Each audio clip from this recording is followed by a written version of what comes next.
Hey folks, welcome back to our Dice Tower preview. I'm Mark, and today we're taking a look at Cactus Town. Cactus Town is an asymmetric action programming game, a highly interactive game of fast-paced chase and escape. Sleepy little Cactus Town is about to see some major action. You can put yourself as the sheriff, or join a group of dangerous bandits, or seek ransom as a bounty hunter, or even use the power of seduction as an avenging can-can dancer. Each group has its own objectives and its own special actions. Are you ready for a duel? Will you plunder for gold, or are you in the mood to dance a can-can? Going to steal a horse, are you? A lot of things are going to happen in Cactus Town. Time to create your own cinematic Western story. Now, there are two different modes to set up this game, and we are currently set up for the basic mode, using the blue cards to create the town, the Cactus Town. And you're going to do this in a 5x5 grid and lay the cards out as you see here. Now, there's also a red set of cards, which have different effects if you land on the buildings, and that's all in the advanced mode of the game. You'll also have certain tokens you can acquire to allow you to do even more things, but we're taking a look at the basic version of the game today.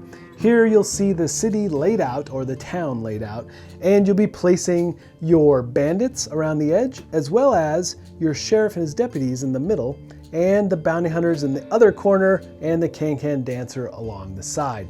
Everywhere you place those particular standees, you will flip those cards. Now, each of those characters are going to have their own set of cards, as well as you're going to be grabbing these target cards in some cases, depending on the character you're playing. The target cards are going to be the red cards in the basic mode. You will ignore the effects and the text on the cards in this basic mode, but they give you the locations that you need to go to do certain things. So each of these characters have their own set of tokens that we'll take a look at in a minute, but you'll put those with their different cards and player areas. Now, one of the exceptions is the sheriff and his deputies don't really have any tokens. They have a card or a jail where you're going to try to capture the bandits. So let's jump in and take a look at what all the different objectives are based on the character you're playing. So you take on the role of one of these four parties, each having their own objectives and victory conditions. You have the sheriff and his deputies, the bandits, the bounty hunters, and last but not least, the can-can dancer. So the goal of the sheriff and his deputies is to take the bandits into custody. They will win immediately if two bandits are placed in jail. And that's important to note that each of these different characters, if you fulfill your objectives in this game, you will win immediately. The game stops no matter where you are in the turn order or round. Now, the bandits' goal is to plunder their hidden target buildings. And those are the red cards that you received in this basic version of the game. And those are the different locations you're trying to get the loot from. And then you escape the town. Basically, that just means running off the edge of the board if you can get there before you're captured, and have to shoot it out with the sheriff, or you have to deal with the bounty hunters. So there's a lot of crossover between the different characters as you try to do your single objectives. So they will win immediately if the two bandits have escaped to the wilderness with their plunder tokens. So the bounty hunter's goal is to cash in on ransom by capturing a bandit and securing transport means to deliver him to the district capital. They win immediately if they capture one bandit and two stolen horses in any order. So they have to have that transport to move the bandit to the capital. And finally, we have the can-can dancer. Her goal is to get revenge from those who did her wrong. She wins immediately if she has paid off her debts in two target buildings and wins 3 shootouts, and of course in any order. So you have a series of cards in your hand that allow you to perform actions. Now what's interesting, this is where the programming comes into play. These 4 cards, you get to pick 3 per round, but you're going to play one at a time, playing it face down, and then your fellow players at the table will be doing the same, but on top of the deck that you started as the first player. So that deck will be created, and then the actions will be carried out in that reverse order, starting at the top of the deck, flipping the first card, performing the actions and so forth, and going down through the deck. So you have to think of things a little bit in a reverse order of how they're going to be played. Bit of a brain burner for sure. Now, out of those 4 cards, one is unique to your set of characters, or your character.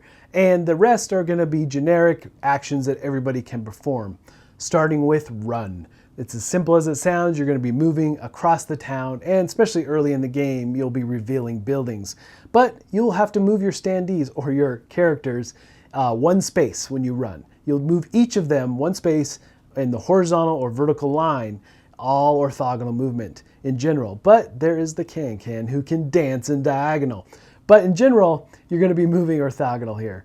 And once you move to a space, you will reveal the card or the building that you're on. Now, you can get in a situation where you're deadlocked. You're in a building with an opposing player. Now, you do have an action for this, though. You can sneak. If you sneak out of the space to the adjacent spot, then you'll move there, but you won't reveal the building. You are moving stealthily after all. Now, if you're playing the bandits, a couple notes on run and sneak. If you're on the edge of the board and you're alone, then yes, you can run off the edge and escape with your plunder token if you've already found it. Now, the thing with sneak is that you cannot escape and get your bandit out of town that way. You have to be able to run and be on an edge alone. And then we have duels, the old-fashioned shootouts in the Old West. And it's really simple what you're going to be doing. You're going to be grabbing a dice, rolling it. Whoever has the highest value wins the shootout. Now, there's all kinds of repercussions that can happen here. And if you're the sheriff or the can and you lose, you'll get pushed. And if you're the bandits, you'll get stunned. And if you're a bounty hunter, you potentially could be pushed or stunned. But there's a handy reference card to help you and guide you through these shootouts. There's also possibilities that there could be multi-character or multiplayer shootouts in the same building. So it can really lead to a lot of chaotic fun for sure. Now, being stunned is just simply falling your character on its side until it can recover, which is another possible thing. But being pushed is just strictly moving 1 to 3 spaces away. You're being pushed, or are you being pushed? Are you really running from the gunfight? Now, each of the characters do have their own special action, their own set of things they can possibly do.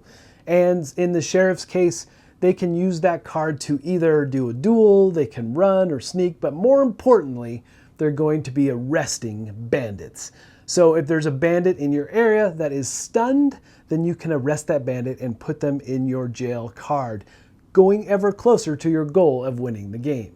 So the bandit also has some choices. It can simply recover. If it's been stunned, stand back up, or it can choose to sneak. But more importantly, you're going to look at your target cards. And if you're in an area where you have one of those buildings as your target card, then you can reveal the card and plunder that building, grabbing the loot, putting the token underneath your bandit figure. So the bounty hunters are a little bit different. They're a bit of a team. They do have 2 special cards. They don't have a general sneak card, but if you use one of the special cards, you can use sneak as your action. Or you can recover if you've been stunned. But in general, you have the bounty hunter card and you have the horse whisperer card. The bounty hunter is trying to capture a bandit who's been stunned, or they're trying to grab one of the bandits that are in the jail cell at the sheriff's office. So you have a couple options there. Then the horse whisperer is trying to get a horse, and they have a target card. You'll flip that card if you're at that building, and you'll grab a horse. So those are the basic things you're doing with the bounty hunter, but they do act as a team. Now for the can. Their special ability, they can move diagonal. They're dancing after all, so they have some special abilities for movement there. But they also can tempt other players to move into their space, because they do have to win some shootouts to win the game. Or they can use their target cards and end up in those buildings, if they're in those buildings, I should say, and they can pay off their debts. So they would flip their tokens showing that's happened once they're in one of those target spots. So gameplay will go like this, using different actions and programming your actions, so to say, and then revealing them in reverse order and carrying out those actions. And whichever faction or group of characters hits their objective first will win the game. Alright folks, just a reminder once again, this has been a Dice Tower paid preview, and everything you've seen here has been in prototype form. So keep a close eye on the campaign for any changes that still may occur. Now with that said, this game plays really fast, and I love the chaotic nature of it at times. And it really shines at 4 players. Lots of fun back and forth for sure. And the different objectives keep the game really fresh, because you can rotate through the different characters, trying out all the different things. And how they interact between each other based on what you're trying to do is pretty interesting as well. But ultimately, folks, if this looks like something that would be of interest to you, I'm sure they'd appreciate your support. So I think that's it from me, and until next time, we'll see you at the table. Thanks so much for watching another Dice Tower video. If you enjoy our videos, subscribe to the channel for more fun, comprehensive board game coverage. Also, consider joining us at one of our events. Come to Dice Tower Retreat, a small, intimate gathering where gaming is king.